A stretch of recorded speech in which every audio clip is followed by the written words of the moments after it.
கர்த்தருக்கு ஸ்தோத்திரம். இந்த நாள் தேன்துளி நிகழ்ச்சியிலே உங்களை நான் மீண்டும் சந்திப்பதில் அதிக மகிழ்ச்சி அடைகிறேன். இந்த நாளிலே வேதத்தினுடைய கடைசி புத்தகமாகிய வெளிப்படுத்தின விசேஷத்துக்கு நேராக நாம் வந்திருக்கிறோம். வேதத்தில் பரிசுத்த ஆவியானவர் வெளிப்படுத்தினதான புத்தகங்களிலே மிக சிறந்ததான ஒரு புத்தகம். தன்னுடைய சீஷனாகிய யோவான் பத்ம தீவில் இருக்கின்ற வேளையில் அநேக வருங்காலங்களை குறித்து அவருக்கு அநேக வெளிப்பாடுகளை கொடுத்தார். அதில் பல 7 சபைகளை குறித்து அவர் விளக்கம் சொன்னார்.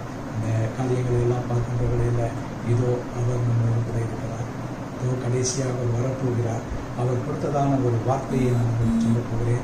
இது ரெட் லெட்டர் பைபிளில் எழுதி சிவப்பு மையினாலே எழுதப்பட்டதான வார்த்தை. ஆண்டவராக இயேசு கிறிஸ்துவே சொன்ன வசனம். வெளிப்படுத்தின விசேஷம் 3வது அதிகாரம் 20வது வசனம். 3:20. வெளிப்படுத்தின விசேஷம் 3:20. இதோ வாசற்படியிலே நின்று தட்டுகிறேன், இதோ வாசற்படியிலே நின்று தட்டுகிறேன். ஒருவன் என் சத்தத்தை கேட்டு கதவை திறந்தால் அவனிடத்தில் நான் பிரவேசித்து அவனோடைய போஜனம் பண்ணுவேன், அவனும் என்னுடைய போஜனம் பண்ணுவான். பாருங்க, இது ஒரு பர்சனல் இன்விடேஷன். இந்த நம்முடைய ஆண்டவராக இயேசு கிறிஸ்து ஒரு மதத்தை நிறுவ வரவில்லை. அவர் நம்மோடு ஐக்கியப்பட வந்திருக்கிறார். அவர் என்ன சொல்கிறார்? ஒருவன் அவன் விருப்பப்பட்டால் அவன் என்னிடத்துல என்னோடு கூட தங்கியிருப்பான், என்னோடு கூட போஜனம் பண்ணுவான். It's not a compulsion. இது ஒரு இன்விடேஷனாக காணப்படுகிறது. இதோ நான் வாசற்படியிலே நின்று கதவை தட்டுகிறேன். இந்த இடத்துல படத்துல ஒரு அழகான அந்த வாசலில் கதவை தட்டுகிற ஒரு படம் இருக்கும். அதில் வெளியில தாழ்பால் இருக்காது, தாழ்பாலே கிடையாது. உள்ளுக்குள்ளதான் அந்த தாழ்பாலை போட்டு பூட்டி இருப்பார்கள். இயேசு வெளியில் நின்று கொண்டு தன்னுடைய கையில் ஒரு விளக்கையும் வைத்துக்கொண்டு மிக அழகான ஒரு உலகத்தில் வெளிப்படுத்தப்பட்டதான வரைந்ததான ஒரு படம். மிக அழகாக பொறுமையாக கதவை தட்டி கொண்டிருப்பார். அதை நாம் பார்க்கின்ற வேளையில் அவர் நம்மை பலவந்தம் படிந்து உள்ளே வருகிறதில்லை.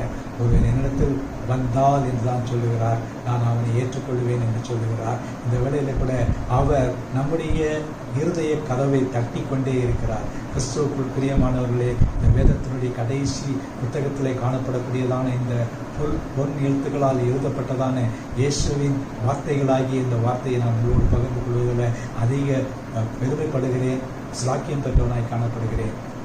இந்த நாளில் கூட இந்த தேன்துளி நிகழ்ச்சியை கேட்டுக்கொண்டிருக்கிற நீங்கள் யாராவது இதுவரை ஆண்டவராய் இயேசு கிறிஸ்துவனுடைய அவருடைய தட்டுகிறதற்கு செவி கொடுக்காமல் இருப்பார் என்று சொன்னால், இந்த நாளிலே நீங்கள் உங்களுடைய இதய கதவை திறந்து அவர் உங்களுடைய இருதயத்திற்குள்ளாக வர நான் உங்களை வேண்டி கேட்டுக்கொள்கிறேன்.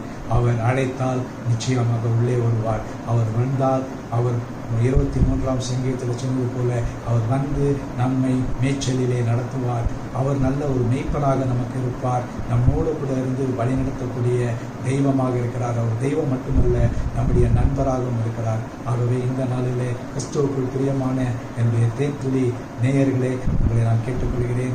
இந்த நாளில் கூட ஆண்டவராய் இயேசு கிறிஸ்து உங்களுடைய வீட்டினுடைய இல்லத்தினுடைய கதவை தட்டி கொண்டு இருக்கிறார். நீங்கள் பிரியப்படுவீர்கள் என்று சொன்னால் இல்ல கதவை திறந்து அவர்களுக்கு இடம் கொடுங்கள். அப்பொழுது நீங்கள் ஆசீர்வதிக்கப்படுவீர்கள், அவரோடு ஐக்கியப்படுவீர்கள். அவரும் உங்களோடு வருவார், நீங்களும் அவரோடு கூட இருப்பீங்க. அவர் இருவரும் ஒன்றாக இருந்து போஜனம் பண்ணுவீர்கள். இது ஒரு பெரிய சிலாக்கியம்.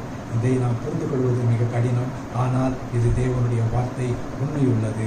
இதை நாம் ஏற்று அவரிடத்தில் வருவோமா? கர்த்தர் இந்த வார்த்தைகளை ஆசீர்வதிப்பாராக. இந்த நாளுக்காக நன்றி சொல்லுவோம். நல்ல ஆண்டவரே, உண்மை நன்றியோடு துதிக்கிறோம். ஆண்டவரே, இந்த வெளிப்படுத்தல் 3:20 மிக அழகாக இதோ வாசற்படியில் நின்று கதவை தட்டுகிறேன் என்று சொல்கிறார்.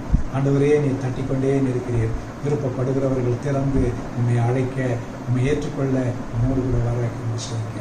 இப்போ இயேசுவின் நாமத்தில் ஜெபிக்கிறேன் நல்ல பிதாவே, ஆமென், ஆமென். கர்த்தர் உங்களை ஆசீர்வதிப்பாராக. இந்த நாள் உங்களுக்கு ஒரு ஆசீர்வாதமான ஒரு நாளாக அமையட்டும்.